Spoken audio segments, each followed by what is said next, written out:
Hi hello ಎಲ್ಲರಿಗೂ ನಮಸ್ಕಾರ. ನಾನು ನಿಮ್ಮ ಅನಾಮಿಕಾ ಅನು. ಅಭಿವ್ಯಕ್ತಿ ಕಥಾಲೋಕಕ್ಕೆ ಸ್ವಾಗತ. ಇನ್ನು ಯಾರೆಲ್ಲ ಈ ಚಾನಲ್ಗೆ ಸಬ್ಸ್ಕ್ರೈಬ್ ಆಗಿಲ್ಲ, ದಯವಿಟ್ಟು ಸಬ್ಸ್ಕ್ರೈಬ್ ಮಾಡಿಕೊಂಡು ಪ್ರೋತ್ಸಾಹ ನೀಡಿ.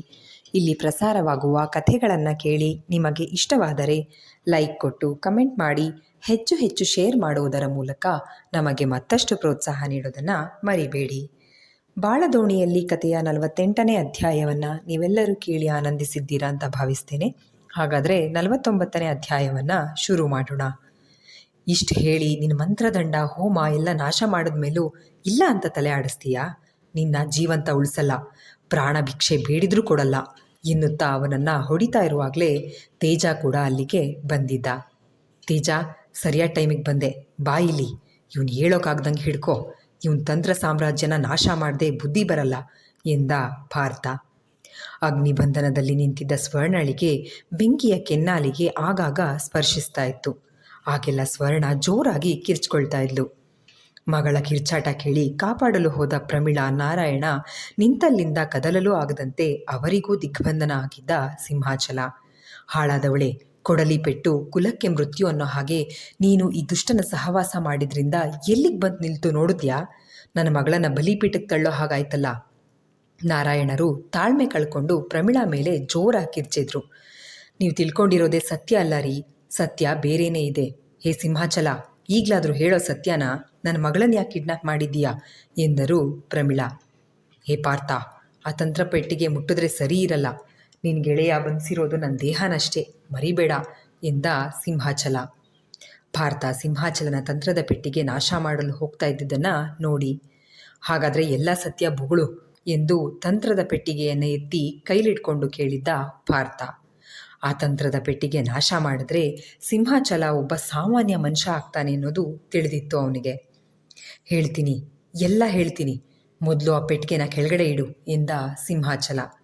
ನೀನು ಹೇಳಿ ಮುಗಿಸೋವರೆಗೂ ಪೆಟ್ಟಿಗೆ ನನ್ನ ಕೈನಲ್ಲಿ ಜೋಪಾನವಾಗಿರುತ್ತೆ, ಹೇಳೋಕ್ಕೆ ಸ್ಟಾರ್ಟ್ ಮಾಡು ಎಂದ ಪಾರ್ಥ. ಯಾಕೆ ಅಂದರೆ ನಿಧಿ ಬೇಕು ನನಗೆ ಎಂದ ಸಿಂಹಾಚಲ ತನ್ನ ಕಣ್ಣುಗಳನ್ನು ಅರಳಿಸ್ಕೊಂಡು. ನಿಧಿನಾ? ಯಾವ ನಿಧಿ? ಎಲ್ಲಿದೆ ಎಂದ ಪಾರ್ಥ. ಬ್ರಹ್ಮಗಿರಿ ಭ್ರಮರಾಂಬ ಅಮ್ಮನವರ ಗರ್ಭಗುಡಿಯ ತಳಪಾಯದಲ್ಲಿದೆ. ಅಮ್ಮನವರಿಗೆ ಸೇರಿದ ಅಪಾರ ನಿಧಿ ಸಂಪತ್ತು. ಅಲ್ಲದೆ ವಿಶೇಷ ಸಂದರ್ಭಗಳಲ್ಲಿ ಅಮ್ಮನವರ ಅಲಂಕಾರಕ್ಕೆ ಅಂತ ಬಳಸೋ ಒಡವೆಗಳಿದ್ದಾವೆ. ಆ ತಳಪಾಯದಲ್ಲಿ ಇರೋ ನಿಧಿ ಗುಹೆಗೆ ಹೋಗೋಕ್ಕೆ ಆಚಾರ್ಯರ ಮನೆಯ ವಂಶದ ಗಂಡು ಮಗನೇ ಆಗಬೇಕು. ಆ ನಿಧಿ ನನಗೆ ಸಿಕ್ಕರೆ ನಾನು ಭಾರತ ದೇಶದಲ್ಲೇ ಪ್ರಖ್ಯಾತ ಮಾಂತ್ರಿಕ ಆಗ್ತೀನಿ. ಅದಕ್ಕೋಸ್ಕರ ಏನೆಲ್ಲ ಮಾಡಿದ್ದೆ. ನಿಮ್ಮ ಅಜ್ಜಯ್ಯ ಶ್ಯಾಮಸುಂದರ ಆಚಾರ್ಯರ ಸರ್ಪಗಾವಲು ಅದಕ್ಕೆ. ಅವರಾದ ಮೇಲೆ ಅವರ ಮಗ ಶ್ರೀಕಂಠಾಚಾರಿ, ಅವನಂತೂ ನನ್ನ ಇನ್ನಿಲ್ಲದಂತೆ ಕಾಡಿದ್ದ. ಅವನು ಕೊಟ್ಟ ಕಾಟ ಒಂದ ಎರಡ. ನಾನು ಎಲ್ಲೇ ಏನೇ ಪೂಜೆ ಮಾಡಿದ್ರೂ ಅದಕ್ಕೆ ಅಡ್ಗಾಲು ಹಾಕೋನು. ಇದರಿಂದ ಸುತ್ತಿನ ಎಲ್ಲೆಗಳಲ್ಲೆಲ್ಲ ನನ್ನ ತಂತ್ರಶಕ್ತಿಗೆ ಬೇಡಿಕೆ ಕಡಿಮೆ ಆಗ್ತಾ ಬಂತು. ನನ್ನ ಪ್ರಖ್ಯಾತಿ ಕಡಿಮೆ ಆಯಿತು. ನಾನೇನೇ ಮಾಡಿದ್ರೂ ಅದಕ್ಕೆ ಪರಿಹಾರವಾಗಿ ಆಚಾರ್ಯ ಮನೆಗೆ ಜನ ಹೋಗೋರು. ಇವರನ್ನು ಹೀಗೆ ಬಿಟ್ಟರೆ ನನಗೆ ಉಳ್ಗಾಲ ಇಲ್ಲ ಅಂತ ಅವರನ್ನು ನಾಶ ಮಾಡೋಕ್ಕೆ ಪ್ರಯತ್ನ ಮಾಡಿದೆ. ಆಗಲಿಲ್ಲ.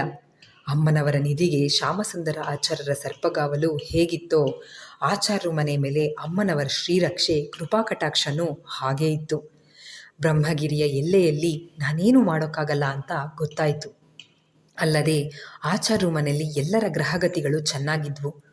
ಗ್ರಹಚಾರ ಕೆಟ್ಟರೆ ಮನೆ ದೇವರು ಕೂಡ ಏನೂ ಮಾಡೋಕ್ಕಾಗಲ್ಲ ಅನ್ನೋ ಹಾಗೆ ಅವರ ಗ್ರಹಗತಿಗಳು ಕೆಡಲಿ ಅಂತ ಕಾಯ್ತಾ ಇದ್ದೆ. ಎಲ್ಲರ ಗ್ರಹ ಚಲನೆಗಳ ಮೇಲೆ ಹದ್ದಿನ ಕಣ್ಣಿಟ್ಕೊಂಡು ಕಾಯ್ತಾ ಇರುವಾಗಲೇ ನನಗೊಂದು ಸುದಿನ ಬಂತು. ನಾನು ಆರಾಧಿಸೋ ದೇವಿ ನನಗೆ ಆ ವ್ಯವಸ್ಥೆನ ಮಾಡಿಕೊಟ್ಲು. ನಿಮ್ಮಣ್ಣ ಅರ್ಜುನನ ಗ್ರಹಚಾರ ಕೆಟ್ಟಿತ್ತು. ಶ್ರಾವಣದ ನಂತರ ಶುದ್ಧ ಅಮಾವಾಸ್ಯೆಯ ದಿನ ರಾಹು ಕೇತು ಎರಡೂ ಒಂದೇ ಮನೆಯಲ್ಲಿದ್ದರು. ಆ ಗಳಿಗೆ ಬಿಟ್ಟರೆ ನಾನು ದಡ್ಡ ಆಗ್ತೀನಿ.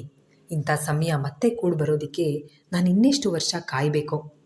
ಶ್ರೀಕಂಠಂಗೆ ಇರೋದು ಒಬ್ಬನೇ ಮಗ, ಅವನನ್ನೇ ಸಾಯಿಸಿದ್ರೆ ಅವನ ನಂತರ ಗುಹೆ ಒಳಗಡೆ ಹೋಗೋಕ್ಕೆ ಆಚಾರ್ಯ ಮನೆಯಲ್ಲಿ ಗಂಡು ಸಂತಾನ ಇಲ್ಲ.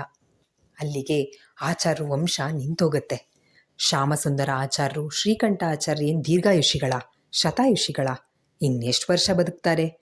ಆಮೇಲಾದರೂ ನಿಧಿನ ನಾನು ನನ್ನ ವಶ ಮಾಡ್ಕೋಬಹುದು ಅಂತ ಯೋಜನೆ ಮಾಡಿದೆ. ಆ ದಿನ ನಿನ್ನ ಅಣ್ಣ ಅರ್ಜುನ ಬ್ರಹ್ಮಗಿರಿ ಎಲ್ಲೇ ದಾಟಿ ಮೈಸೂರಿಗೆ ಹೋಗಿದ್ದ ಕಾಲೇಜಿಗೆ. ಕಾಲೇಜ್ನಲ್ಲಿ ಗಣಪತಿ ಬಿಡುವಾಗ ಕೆರೆಗಿಳಿದವನನ್ನು ಮೇಲಿಡಕ್ಕಾಗ್ದಂಗೆ ಕಾಲುಗಳನ್ನು ನನ್ನ ಮಂತ್ರಶಕ್ತಿಯಿಂದ ಕಟ್ಟಾಕಿದ್ದೆ. ನೀರಿಗೆ ಈಜಾಡೋಕೆ ಅಂತ ಬಿದ್ದವನು ಈಜೋಕೆ ಕಾಲುಗಳನ್ನು ಆಡಿಸೋಕಾಗದೆ ಮುಳುಗದ.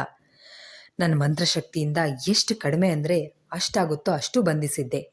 ಆ ಪರಿಧಿಯೊಳಗೆ ಇದ್ದ ಅವನ ಗೆಳೆಯರು ಕೂಡ ಅವನ ಜೊತೆನೇ ಮೇಲಕ್ಕೋದ್ರು. ನನ್ನ ಕೆಲಸ ಆಗಿತ್ತು. ಎಂಥ ಬುದ್ಧಿವಂಶ ಚಾಣಾಕ್ಷ ಆದರೂ ಒಂದಲ್ಲ ಒಂದು ಸಮಯದಲ್ಲಿ ಯಾಮಾರ್ತಾನೆ ಅನ್ನೋದಕ್ಕೆ ನಿನ್ನ ಅಜ್ಜಯ್ಯ ಅಪ್ಪಯ್ಯನೇ ಸಾಕ್ಷಿ. ಅರ್ಜುನನ ಸಾವು ಅವರನ್ನು ಕಂಗೆಡಿಸಿತ್ತು, ದಿಕ್ಕೇ ತೋಚದಂತೆ ಮಾಡ್ತು. ಕಾಡಲ್ಲಿ ಕಟ್ಟಿ ಬಿಟ್ಟ ಕೂಸ್ನಂತೆ ಆಗಿತ್ತು ಅವ್ರ ಪರಿಸ್ಥಿತಿ. ಅರ್ಜುನನ ಸಾವಿಗೆ ಕಾರಣ ತಿಳ್ಕೊಳ್ಳೋದಕ್ಕೆ ಹೋಗಲಿಲ್ಲ. ಅವ್ರ ತಲೆಗದು ಹೊಳಿಲೇ ಇಲ್ಲ. ಕಾಲೇಜ್ನಲ್ಲಿ ಹೇಳಿದ ಹಾಗೆ ಸುಳಿಗೆ ಸಿಕ್ಕಿ ಸತ್ತೋದ್ರು ಅನ್ನೋದನ್ನೇ ನಂಬಿದ್ರು. ಬಹುಶಃ ಅವನೊಬ್ಬನೇ ಸತ್ತಿದ್ರೆ ತನಿಖೆ ಮಾಡ್ತಾ ಇದ್ರೇನೋ. ಅವನ ಜೊತೆ ಅವನ ಸ್ನೇಹಿತರು ಸತ್ತಿದ್ದು ಇಲ್ಲಿ ನನಗೆ ಉಪಯೋಗನೇ ಆಯಿತು. ಆಚಾರ್ಯರು ತಿಳ್ಕೊಬೇಕಾಗಿದ್ದ ದೊಡ್ಡ ಸತ್ಯನ ತಿಳ್ಕೊಳ್ಳದೆ ಹೋದರು. ಅರ್ಜುನನ ಸಾವಿನ ನಂತರ ನಾನು ನಿಧಿನ ನನ್ನ ವಶ ಮಾಡ್ಕೊಳ್ಬೇಕಿರೋ ಎಲ್ಲ ಸಿದ್ಧತೆಗಳನ್ನು ಮಾಡ್ಕೊಳ್ತಿದ್ದೆ. ಶಕ್ತಿಗಳನ್ನು ಸಿದ್ಧಿ ಮಾಡಿಕೊಂಡ್ರೂ ಕ್ರೋಢೀಕರಣ ಮಾಡ್ತಾ ಇದ್ದೆ. ಆಚಾರ್ಯರು ಮಗನ ಸಾವಿನ ಶೋಕದಲ್ಲಿ ಮುಳುಗಿತ್ತು. ಆ ನಿನ್ನ ಅಪ್ಪ ಶ್ರೀಕಂಠ ಯಾವತ್ತೂ ತಲೆ ತಗ್ಗಿಸಿದವನಲ್ಲ. ಶತ್ರುವಿನ ಎದೆ ಮೇಲೆ ಒನಕೆಯಲ್ಲಿ ಮೆಣಸು ಕೊಟ್ಟಿದವನು. ಅಂಥವನನ್ನು ಕಟ್ಟಾಕಿದ್ದು ಮಗನ ಸಾವು. ನಾನು ಅಂದಾಜು ಹಾಕಿದ ಲೆಕ್ಕಾಚಾರಕ್ಕಿಂತ ಹೆಚ್ಚಾಗಿ ಶೋಕ ಆವರಿಸಿತ್ತು ನಿಮ್ಮ ಮನೆಯಲ್ಲಿ.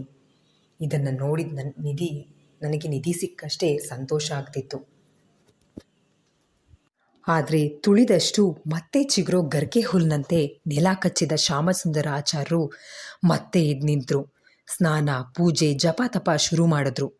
ಮುದಿ ವಯಸ್ಸು, ದೇವರ ಜಪ ಮಾಡ್ತಾ ಸಾಯೋ ಯೋಚನೆ ಇರಬೇಕು ಅಂದ್ಕೊಂಡೆ. ಇಲ್ಲೇ ನನ್ನ ಲೆಕ್ಕಾಚಾರ ತಪ್ಪಿದ್ದು. ಗೆಲುವಲ್ಲಿ ಯಾವತ್ತೂ ಮೈ ಮರಿಬಾರ್ದು, ಹಾಗೆ ಶತ್ರುವಿನಿಂದ ಕೂಡ ಕಲಿಯೋದಿರುತ್ತೆ ಅನ್ನೋದು ನನಗಾಗಲೇ ಗೊತ್ತಾಗಿದ್ದು. ಶ್ಯಾಮಸುಂದರ ಆಚಾರ್ಯರು ದಿನ ದೇವಸ್ಥಾನಕ್ಕೆ ಹೋಗ್ತಾ ಇದ್ದಿದ್ದು ಮುರಿದು ಬಿದ್ದಿರೋ ವಂಶನ ಮತ್ತೆ ಬೆಳೆಸೋಕೆ. ಹೆಂಗಿತ್ತು ಅವರ ಪ್ರಯತ್ನ ಅಂದರೆ ಅರ್ಧ ಬುರ ಕಡ್ದು ಬಿದ್ದಿರೋ ಮರದಿಂದ ಹೊಸ ಚಿಗುರಿಸೋದಕ್ಕೆ ನೀರು ಗೊಬ್ಬರ ಹಾಕಿ ಪೋಷಿಸೋ ಹಾಗೆ. ಆಚಾರ್ಯರು ಮನೆ ಇಲ್ಲಿಗೆ ನಿಂತೋಗಬಾರ್ದು, ಅಮ್ಮನವರ ಸೇವೆ ಮಾಡ್ದಂಗೆ ನಿಮ್ಮಮ್ಮಂಗೆ 50ರ ಆಸುಪಾಸಲ್ಲಿ ಏನು ಆರೈಕೆ ಮಾಡಿದ್ರೂ ಮಾಡಿದ್ದೆ. ಇದೆಲ್ಲ ಪ್ರಯತ್ನ ಕೊಡಲ್ಲ ಅಂತಿರುವಾಗಲೇ ನಿಮ್ಮಮ್ಮ ಆಶ್ಚರ್ಯ ಪಡೋ ರೀತಿ ಮತ್ತೆ ಗರ್ಭ ಧರಿಸಿದ್ಲು. ನಂಗೆ ನಿಜಕ್ಕೂ ಶಾಕ್ ಆಯಿತು. ಮುದಿ ಆಚಾರ್ಯ ವಿಷಯದಲ್ಲಿ ಯಾಮಾರಿದ್ನಲ್ಲ ಅಂದ್ಕೊಂಡೆ. ಆದರೆ ಕಾಲ ಮಿಂಚು ಹೋಗಿತ್ತು. ಯಾವುದೇ ತೊಂದರೆ ಇಲ್ಲದೆ ನಿಮ್ಮಮ್ಮ ನಿನಗೆ ಜನ್ಮ ಕೊಟ್ಲು. ಏನಾದರೂ ಮಾಡಲೇಬೇಕು, ಇಲ್ಲಾಂದರೆ ಬ್ರಹ್ಮಗಿರಿಯ ನಿಧಿ ನನ್ನ ಕೈಗೆ ಬರಲ್ಲ ಅನ್ನೋದು ಗೊತ್ತಾಯಿತು. ಆಗಿರುವಾಗಲೇ ಸಿಕ್ಕಿದ್ದು ಇವಳು ನಿನ್ನ ಅಕ್ಕ ಇಂದ ಸಿಂಹಾಚಲ. ಅದುವರೆಗೂ ಸಿಂಹಾಚಲ ಹೇಳೋದನ್ನೆಲ್ಲ ಕೇಳಿಸ್ಕೊಳ್ತಾ ಇದ್ದ ಪಾರ್ಥ ಈಗ ಅಕ್ಕನ ಕಡೆ ನೋಡ್ದ. ಏನು, ಅಪ್ಪ ಅಮ್ಮ ಅಜ್ಜಯ್ಯನ ಸಾವಲ್ಲಿ ಅಕ್ಕನ ಪಾತ್ರ ಇದೆಯಾ? ಇಲ್ಲ, ನನ್ನ ಅಕ್ಕ ಅಂಥವಳಲ್ಲ. ಇಲ್ಲೇನೋ ಮೋಸ ನಡೆದಿದೆ. ಈ ಸಿಂಹಾಚಲ ತಾನು ತಪ್ಪಿಸ್ಕೊಳ್ಳೋದಕ್ಕೆ ಅಕ್ಕನ ಮೇಲೆ ಅಪವಾದ ಹೊರಿಸ್ತಿದ್ದಾನೆ ಎಂದುಕೊಂಡು ಏನಾಯ್ತಕ್ಕ ಎಂದ ಪಾರ್ಥ. ಹೇಳ್ತೀನಿ ಪಾರ್ಥ, ಇವತ್ತು ಎಲ್ಲ ಹೇಳ್ಬಿಡ್ತೀನಿ. ನನಗಿಷ್ಟು ವರ್ಷ ಇದನ್ನೆಲ್ಲ ಎದೆಲ್ಲಿ ಬಚ್ಚಿಟ್ಕೊಂಡು ಒಬ್ಬಳೇ ಭಾರ ಹೊತ್ತು ನಿನ್ನ ಭಾವ ಆಗಾಗ ಆಡೋ ಮಾತಿನ ಚೂರಿಯಿಂದ ಚುಚ್ಚಿಸ್ಕೊಂಡು ಸಾಕಾಗಿದೆ ಎಂದು ಪ್ರಮೀಳಾ ಹೇಳಿದ್ರೆ, ಮಾಡಿರೋದು ಅಪರಾಧ, ಅದಕ್ಕೆ ಅಂತ ಇದ್ದಿದ್ದು ಎಂದರು ನಾರಾಯಣ. ಏನು ಭಾವ, ನಿಮಗೂ ಗೊತ್ತಿತ್ತಾ? ಗೊತ್ತಿದ್ದು ಇಷ್ಟು ವರ್ಷ ಇಬ್ಬರು ಇದನ್ನೆಲ್ಲ ನನ್ನಿಂದ ಮುಚ್ಚಿಟ್ರ ಎಂದ ಪಾರ್ಥ ನೊಂದುಕೊಂಡು. ಎಲ್ಲದಕ್ಕೂ ಕಾರಣ ಇದೆ. ಹೇಳೋ ಸಮಯ ಬಂದಿದೆ. ಹೇಳ್ತೀನಿ, ಇವತ್ತು ಎಲ್ಲ ಹೇಳ್ಬಿಡ್ತೀನಿ. ಅರ್ಜುನಣ್ಣ ನನಗೆ ಬರೀ ಅಣ್ಣ ಆಗಿರಲಿಲ್ಲ, ಒಳ್ಳೆ ಸ್ನೇಹಿತನ ಆಗಿದ್ದ. ಎಲ್ಲ ಅಪ್ಪನ ಹಾಗೇನೆ, ನೇರ ನುಡಿ, ಚುರುಕು. ಅವನ ಕೆರೆಯಲ್ಲಿ ಮುಳುಗಿ ಸತ್ತೋದಾಗ ಈ ಸಿಂಹಾಚಲ ಹೇಳಿದ ಹಾಗೆ ನಮ್ಗೆ ಯಾರಿಗೂ ಅನುಮಾನ ಬರಲಿಲ್ಲ. ಅಲ್ಪಾಯುಷಿ ಅಂದ್ಕೊಂಡು ಸುಮ್ಮನಾದ್ವಿ. ಆದರೆ ಅಜ್ಜಯ್ಯ ಯಾವಾಗ ಅಮ್ಮಂಗೆ ಮತ್ತೆ ಚಿಕಿತ್ಸೆ ಶುರು ಮಾಡಿದ್ರೋ ಆಗಲೂ ನನಗೆ ಅಲ್ಲಿ ವ್ಯತ್ಯಾಸ ಏನೂ ಅನ್ನಿಸ್ಲಿಲ್ಲ. ಮನೆ ಪ್ರಮುಖ ನಿರ್ಧಾರಗಳನ್ನು ತಗೊಳ್ಳುವಾಗ ಈಗ ನೀನು ಅಭ್ಯಾಸ ಮಾಡೋದಿಲ್ಲ, ಆ ಕೋಣೆಯಲ್ಲಿ ಅಪ್ಪಯ್ಯ ಅಜ್ಜಯ್ಯ ವೈಯಕ್ತಿಕವಾಗಿ ಮಾತಾಡಿ ತೀರ್ಮಾನ ಮಾಡೋರು.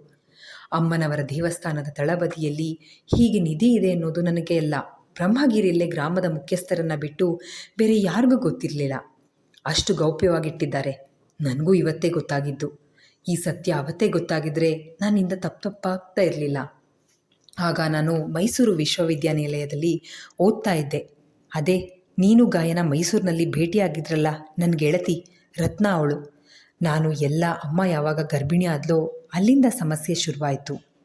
ಅಜ್ಜಯ್ಯ ಅಪ್ಪಯ್ಯಂಗೆ ಆಚಾರ್ಯ ವಂಶ ಬೆಳಿಬೇಕು ಅಂತ ಆಸೆ ಇತ್ತು. ಅವ್ರ ಗಮನ ಪೂರ್ತಿ ಆ ಕಡೆ ಇತ್ತು. ಆದರೆ ಅಮ್ಮ ಗರ್ಭಿಣಿ ಆದಮೇಲೆ ಆಚಾರ್ಯ ವಂಶದ ಮಗಳು ಎಷ್ಟೆಲ್ಲ ಅವಮಾನ ಅನುಭವಿಸಿದ್ಲು ಅನ್ನೋದು ಅವ್ರ ಕಲ್ಪನೆಗೂ ಬರಲಿಲ್ಲ. ಕಾಲೇಜಿಗೆ ನಾನು ಹೋದರೆ ಆಡ್ಕೊಂಡು ನಗ್ತಾ ಇದ್ರು. ಅಲ್ಲಿ ನೋಡ್ರೆ ಮಗಳಿಗೆ ಮದುವೆ ಮಾಡಿ ಮೊಮ್ಮಕ್ಕಳನ್ನ ಆಡಿಸೋ ವಯಸ್ಸಿನಲ್ಲಿ ಅವರಮ್ಮ ಪ್ರೆಗ್ನೆಂಟ್ ಆಗಿದ್ದಾರಂತೆ ಅಂತ. ನನಗೂ ಅವಮಾನಗಳನ್ನು ಅನುಭವಿಸಿ ಸಾಕಾಗಿ ಹೋಯಿತು. ಕಾಲೇಜಿಗೆ ಹೋಗ್ತೀನಿ ಅಂತ ಹೇಳಿ ಕಾಲೇಜಿಗೆ ಹೋಗ್ತಾನೇ ಇರಲಿಲ್ಲ. ಯಾವುದಾದ್ರೂ ಪಾರ್ಕಲ್ಲಿ ಕೂತ್ಕೊಂಡು ಬರ್ತಿದ್ದೆ. ಹೀಗೆ ಒಂದಿನ ಪಾರ್ಕಲ್ಲಿ ಕೂತಿರುವಾಗಲೇ ಸಾಧು ವೇಷ ಹಾಕ್ಕೊಂಡು ಈ ಸಿಂಹಾಚಲ ಬಂದ. ನನ್ನ ಪಕ್ಕ ಕೂತ್ಕೊಂಡು ಸಾಧು ಹಾಗೇನೆ ಮಾತಾಡ್ದ. ನನಗೂ ನನ್ನ ಮನಸ್ಸಿಗಾಗಿರೋ ನೋವನ್ನು ಯಾರ ಹತ್ರ ಆದರೂ ಹೇಳ್ಕೊಂಡು ಹಗುರ ಆಗಬೇಕಾಗಿತ್ತು. ಎಲ್ಲ ಅವನ ಹತ್ರ ಹೇಳ್ಕೊಂಡೆ. ಇವನು ನಸುನಕ್ಕು, ಅಷ್ಟೇನಾ ಮಗು, ಈಗ ನಿನ್ನ ಗೆಳತಿಯರು ಅವಹೇಳನ ಮಾಡಬಾರ್ದು ಅಷ್ಟೇನಾ, ಅಥವಾ ನಿನ್ನ ತಮ್ಮನ ಮೇಲೆ ಏನಾದರೂ ಕೋಪ ದ್ವೇಷ ಇದೆಯಾ ಅಂತ ಕೇಳ್ದ. ಇಲ್ಲ, ತಮ್ಮಂಗೆ ಏನೂ ಆಗಬಾರ್ದು, ಅವನಿನ್ನೂ ಹಸುಗೂಸು, ಅವನ ಮೇಲೆ ಏನೂ ದ್ವೇಷ ಇಲ್ಲ ನನಗೆ. ಮನೆಯಲ್ಲಿ ನನ್ನ ಬಗ್ಗೆ ಯಾರಿಗೂ ಕಾಳಜಿ ಪ್ರೀತಿನೇ ಇಲ್ಲ. ನಮ್ಮ ಮನೇಲಿ ಎಲ್ಲರೂ ನನಗೆ ಪ್ರಾಮುಖ್ಯತೆ ಕೊಡಬೇಕು ಅಂತ ಹೇಳಿದೆ. ಅಷ್ಟೇನಾ, ತಗೋ ಮಗು ಈ ಭಸ್ಮನ, ಪ್ರತಿದಿನ ನಿಮ್ಮ ಮನೆಯಲ್ಲಿ ಎಲ್ಲರ ಊಟದಲ್ಲಿ ಬೆರೆಸ್ಕೊಡು, ನಿನ್ನ ಮೇಲೆ ಅವರಿಗೆ ಪ್ರೀತಿ ಪ್ರಾಮುಖ್ಯತೆ ಕಾಳಜಿ ಎಲ್ಲ ಬರುತ್ತೆ ಅಂತ ಭಸ್ಮ ಕೊಟ್ಟ. ನಾನು ಹಾಗೇ ಮಾಡಿದೆ. ಏನಕ್ಕ, ಆಚಾರು ಮನೆಯೊಳಗೆ ಇಷ್ಟು ದಡ್ಡಿ ಥರ ಯೋಚನೆ ಮಾಡ್ದ ಅಂತ ನೀನು ಕೇಳಬಹುದು ಪಾರ್ಥ. ಆದರೆ ನನ್ನ ಮದುವೆ ನಡೆಯುವಾಗ ಅಮ್ಮ ತೊಟ್ಲಲ್ಲಿ ಮಗು ಆಡಿಸ್ಕೊಂಡಿದ್ದ ಬಾಣಂತಿ. ನನಗೆ ಹೇಗಾಗಿರಬೇಡ, ಯಾರಿಗೂ ಯೋಚನೆ ಮಾಡೋ ಪರಿಸ್ಥಿತಿ ಇರಲಿಲ್ಲ. ಮದುವೆ ಆದಮೇಲೆ ಕೊಟ್ಟ ಹೆಣ್ಣು ಕುಲಕ್ಕೆ ಹೊರಗೆ. ನನಗೂ ಈ ಮನೆಗೂ ಋಣ ಮುಗೀತು. ನಾಳಿನ ನಾನು ಪ್ರೀತಿಸ್ತೀನಿ, ಮದುವೆ ಆಗಿದ್ದು ಆಯ್ತೆ, ಮನೆ ಬಿಟ್ಟು ಹೋಗಿ. ಆದರೆ ಎಲ್ಲಿ ಹೋಗೋದು? ನಾಣಿದು ಅಂತ ಇರೋಕೆ ಒಂದು ಮನೇನೂ ಇರಲಿಲ್ಲ. ಇವನು ಹೇಳಿದ ಹಾಗೆಲ್ಲ ಕೇಳೋ ಹಾಗೆ ಅವತ್ತು ಆಶೀರ್ವಾದ ಮಾಡೋ ನೆಪದಲ್ಲಿ ಹಣೆ ಕುಂಕುಮ ಇಟ್ಟಿದ್ದ.